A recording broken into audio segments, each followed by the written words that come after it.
You struggle with a pinchy shoulder? Oh, if so, that sucks. But don't worry, I got you covered. Because in today's video, I'm going to show you 3 of my favorite moves to help reduce some of that pinching sensation that you might feel. So if you're not familiar with my videos, I like to give 3 movements that go in sequential order of another. So we can first reduce tension in that area, specifically in the shoulder. Then we want to restore motion in that joint. And then we want to reinforce that area with some strength and stability. And if you have a painful pinch in your shoulder, then before doing any of these exercises, you should consult your physician or see a local movement expert. So movement number 1, we're going to reduce tension in that area. Now most of the time we have a pinching sensation in the shoulder. It's either in flexion or out in this abduction range. And knowing that we're forward flexion dominant creatures, the first thing we want to do is start stretching that joint out in the opposite direction. Easiest way to do that is just with a stick. Most of you probably have a broom at home. What you're going to do is grab onto the stick. So if I'm stretching out my right shoulder, my left arm is going to be doing all the work here. And what you're going to do is slowly drive that shoulder into extension.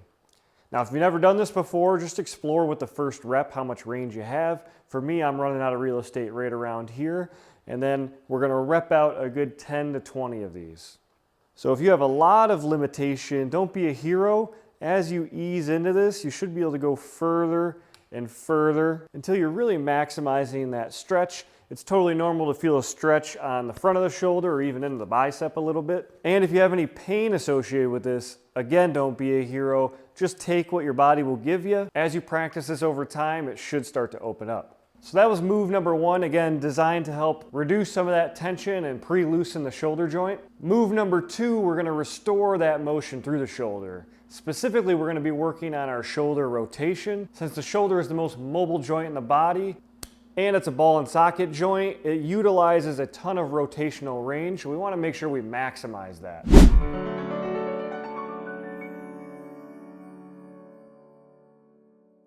So you can do this sitting down, or I'm going to demonstrate it kneeling. But again, we're going to focus more on the right side.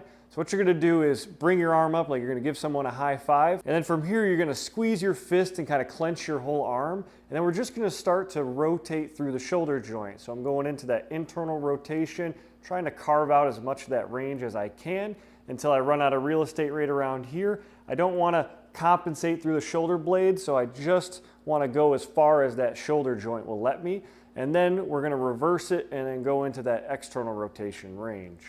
Again, carving out as much of that range as it'll let me, trying not to compensate through the spine with this one. And we're going to bust out a good 10 of these, we call them shoulder capsular cars, where we just try to open up as much of that rotation range as we can. If you have a stress ball at home, lacrosse ball, or a tennis ball, sometimes squeezing that can help get a better contraction here. And from the side, you'll see that I'm just trying to rotisserie around that shoulder joint. Again, not going here, just here, and then trying to carve out as much of that external and internal range of motion as I can. Of course, if you have any pinching while doing this, don't be a hero and just kind of go within that safe range for you right now. As you practice this, we should be able to go further and further. Bonus move for you. If you have bands at home or you do this at the gym, you're going to anchor a thicker resistance band, put it right below your elbow, and then you're going to lean away from that and really help that joint distract, which will help with some of that pinching sensation.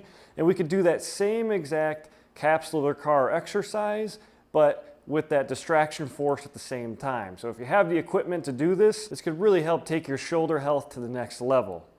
So now that we've reduced the tension and helped restore, especially that rotational range of motion, now we need to reinforce that with some stability work. And for this one, you're not going to need any equipment, and we're going to do an old reliable here. So most of you have done a side plank before, and usually you think of a core exercise when you're doing that, but it's actually a really great shoulder stability exercise at the same time. So to get into that side plank, you're going to put that top leg in front just so you have a wider base of support. You're really going to push that ground away and keep that shoulder blade tucked. And then from here, we're just going to simply hold this for time. A good rule of thumb is we want to aim for about 30 seconds where we're maintaining good form. But if that's too challenging for you, you can simply just do the same move for the knees here. As long as you really have that good shoulder blade and shoulder joint positioning, you should really feel this working that. Also with the added benefit of working your core at the same time. Like I mentioned already, 30 seconds is a good rule of thumb, and you'd want to do about 2 or 3 sets of that. If you can go longer than 30 seconds, by all means you can. If you can make it to that 45 to 60 60 seconds at once. You don't have to do as many sets. But if that's not advanced enough for you, let me show you how to take the side plank to the next level. So for this next move, I'm gonna show it from a top-down view, and we're gonna come up into the side plank. And again, level 1 would just be doing holds from here,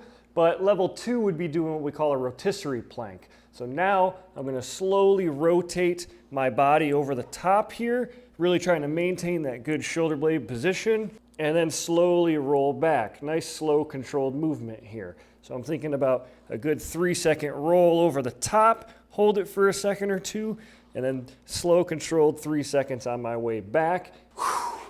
And holy smokes, it doesn't take very many reps of this to really feel that shoulder working. For those rotisserie planks, think about doing a good 5 to 8 reps. And of course, it doesn't hurt to do the other side while you're at it. I just showed you 3, well, technically 5 moves if you add the extra credit, that can help reduce some of that pinching that you may feel in your shoulder, where 1, we reduced that tension with some shoulder extensions.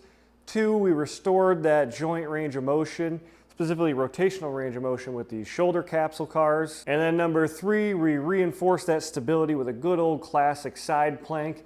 Of course, you could take it to the next level with that rotisserie side plank. And if you like my philosophy where I take you through the 3 R's when it comes to a certain body area, let me know in the comments below what body area or muscle group you'd like to see next.